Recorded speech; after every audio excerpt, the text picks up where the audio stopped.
அடடா இவ்வளோ நாளா இது தெரியாம போச்சு. என்னன்னு சொல்றேன், வீடியோ ஃபுல்லா பாருங்க. Welcome to day 11 saving money for my own business. ஒர்க்கை முடிச்சுட்டு வெளியே வர்றதுக்கு முன்னாடியே ஃபர்ஸ்ட் ஆர்டர் அசைன் ஆயிடுச்சு. ஃபர்ஸ்ட் ஆர்டர் போயிட்டு டெலிவரி பண்ணிட்டு வந்துட்டு இருந்தேன். ஸ்விக்கி ஜாயின் பண்ணி 2 days தான் ஆச்சு. ஸோ நிறைய விஷயம் தெரியல. ஒரு ப்ரோ கிட்ட வந்து எல்லாத்தையும் கேட்டுட்டு இருந்தேன். நம்ம நியூ ஜாயினர்ன்றதுனால நமக்கு வந்து இன்சென்டிவ் வந்து இன்னைக்கு கொடுத்துருந்தாங்க. என்னன்னா 7 ஆர்டர்ஸ் கம்ப்ளீட் பண்ணோம் அப்படின்னா 300 rupees இன்சென்டிவ்.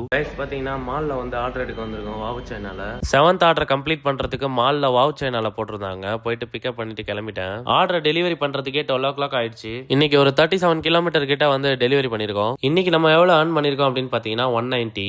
இன்சென்டிவ் வந்து நாளைக்கு தான் வரும். வந்துச்சா வரலையான்னு சொல்லிட்டு அடுத்த வீடியோல சொல்றேன். 190ல 70 rupees பெட்ரோல் போக பேலன்ஸ் 120 இருக்கு. ஓல்டு பேலன்ஸ் 1693 கூட 120 ஆட் பண்ணோம் அப்படின்னா 1813 rupees கரண்ட் சேவிங்ஸ். கைஸ் மணி வந்து கிட்டத்தட்ட ஒரு 12 போகுது. ஸோ வந்து வீட்டுக்கு கிளம்பலாம் அப்படின்னு சொல்லிட்டு முடிவு பண்ணிட்டேன். Tata bye bye, signing off.